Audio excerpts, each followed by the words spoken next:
बिस्मिल्लाहिर्रहमानिर्रहीम, अस्सलाम वालेकुम। आई होप कि मेरी यूट्यूब फैमिली बिल्कुल खैरियत से होगी। आज मैं आपको बहुत ही मज़े की मटन निहारी बनाना सिखाऊंगी।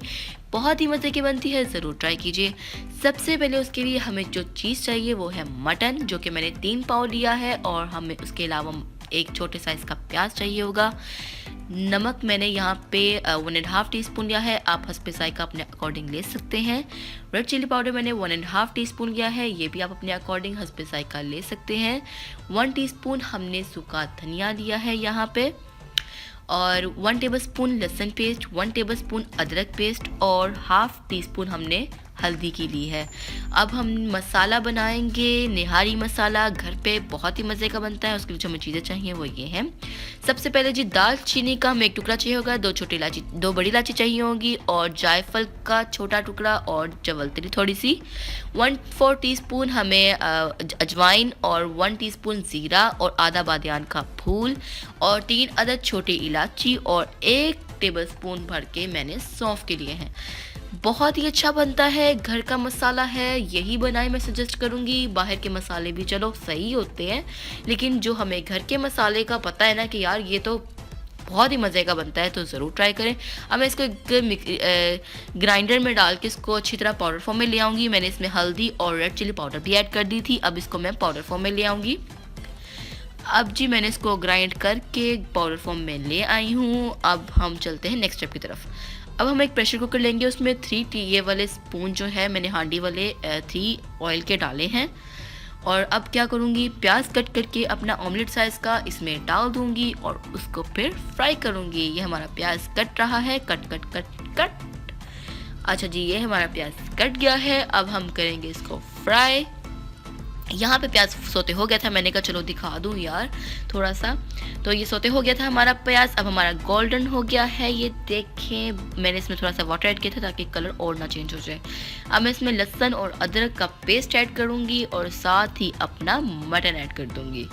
लहसुन और अदरक बहुत ही अच्छा रोल करते हैं प्ले के, वो मटन की जो स्मेल है वो सारी ख़त्म कर देते हैं। अब इसमें हम अपना मटन ऐड कर दिया, और अब हम इसमें सूखा धनिया भी ऐड कर देंगे साथ ही, ताकि हमारी जो मटन की स्मेल है वो ख़त्म हो जाए। यहाँ पे हम सूखा धनिया ऐड करेंगे, और इसमें साथ ही हम ज़ीरा भी ऐड करेंगे। अब जी हम इसको अच्छी तरह मिक्स कर लेंगे। यहाँ मैंने ज़ीरा भी ऐड कर दिया है, और ज़ीरा और सूखा धनिया स्मेल ख़त्म करने का रोल प्ले करता है। मैंने थोड़ा सा सिरका भी ऐड किया था, मतलब कि 2-3 ड्रॉप सिरके के ऐड किए थे। आप भी ऐड कर सकते हैं, वो भी स्मेल ख़त्म करता है। अब हम क्या करेंगे, इसको मिक्स और अच्छी तरह भून लेंगे। यहाँ मेरा मटन जो है वो थोड़ा सा भुन गया हुआ है, उसने अपना कलर भी चेंज कर लिया हुआ है, और स्मेल भी इसकी ख़त्म हो गई हुई है, बल्कि बहुत ही अच्छी खुशबू आ रही थी। तो अब मैं क्या करूँगी जी, इसमें अपना सॉल्ट ऐड कर दूँगी, ताकि हमारे मटन में अपना सॉल्ट डिज़ोल्व हो जाए। सॉल्ट को ऐड करने के 5 मिनट बाद मैंने इसमें अपना मसाला भी ऐड कर दिया था, ताकि हमारा जो मसाला है वो भी अच्छी तरह भुन जाए। अब इसको हम करेंगे मिक्स, और अच्छी तरह भून लेंगे। पानी में थोड़ा थोड़ा सा डाल रही थी, ताकि हमारा जो मटन था वो लग ना जाए नीचे। अब जी हमारा मसाला जो है वो अच्छी तरह भुन गया है। अब हम इसमें से जो एक्स्ट्रा ऑयल है वो निकाल लेंगे, ताकि हम उसको बाद में जब हम किसी को पेश करने लगें तो उसमें थोड़ा सा डाल के, बहुत ही अच्छा लगता है वो। तो अच्छा जी, अब हमारा मसाला भुन गया है, अब इसमें से ऑयल हम निकाल लेंगे। ये जी मैंने इसमें से अपना ऑयल जो था एक्स्ट्रा वो निकाल लिया था। अब इसको हम एंड पे डिश आउट करते होकर डालेंगे। अब जी आप अपने आते हैं मटन की तरफ। तो मटन में हम डालेंगे पानी और कर देंगे प्रेशर। तकरीबन इसको 20 मिनट के लिए करेंगे। ये मैंने स्टील के गिलास 3 गिलास ऐड किए थे, ताकि हमारा जो शोरबा है वो भी बच जाए।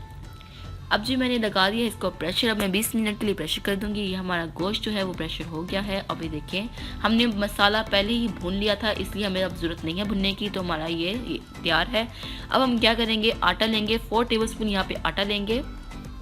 अब इसको अच्छी तरह हम रोस्ट कर लेंगे फ्राई पैन में। ये हो गए 4। अब हम रखेंगे इसको चूल्हे पे। अब जी हम इसको करेंगे रोस्ट। मीडियम फ्लेम पे हम इसको रोस्ट करेंगे। अब इसको हिलाते रहेंगे। इसकी जो निशानी है कि ये रोस्ट हो गया है, तो इसमें खुशबू आने लग जाती है। अब हमारे इसमें आटे में आने लगी थी खुशबू। अब मैं क्या करूँगी, 1 कप पानी लूँगी, उसमें अपना आटा जो है वो अच्छी तरह घोल लूँगी। ये जी मैंने अपने आटे को घोल लिया है। अब हम आहिस्ता आहिस्ता से अपने निहारी में ऐड करेंगे, मतलब शोरबे में ऐड करेंगे। हम आटे वाला पानी इसमें ऐड करेंगे, साथ साथ हिलाते रहेंगे, ज़्यादा नहीं एकदम से डाल लेंगे, क्योंकि अगर ज़्यादा डल गया तो हमारी जो निहारी का शोरबा है वो बहुत थिक हो जाएगा। अब यहाँ पे हम रुकेंगे थोड़ी देर ताकि हम देख लें कि जी हमारा जो शोरबा है वो थिक हो गया है। अभी थोड़ा सा है इसलिए हम थोड़ा और डालेंगे। अब जी हम डालेंगे, साथ साथ हम इसको हिलाते रहेंगे ताकि हमारा शोरबा ज़्यादा थिक ना हो जाए। अच्छा जी, अब ये देखिए हमने और ऐड कर दिया है। जितनी ज़रूरत है बस उतना ही ऐड करेंगे। हमारा शोरबा भी थिक हो गया है, बस इतना ही करना था। आप अपने अकॉर्डिंग कर सकते हैं, आपको ज़्यादा पसंद है तो ज़्यादा, कम तो कम। अच्छा जी, अब हम इसको 2 से 3 मिनट के लिए दम पे रखेंगे ताकि जो हमारा आटा है वो उसमें कच्चापन ना रहे। भूनते भी हम इसीलिए हैं ताकि उसमें कच्चापन ना रहे। अच्छा जी, देखिए हमारी निहारी बहुत ही मज़े की बन के तैयार हो गई है, बहुत ही टेस्टी है। पसंद आए तो मेरे चैनल को सब्सक्राइब, वीडियो को लाइक कर दीजिएगा। ओके जी, अल्लाह हाफिज़।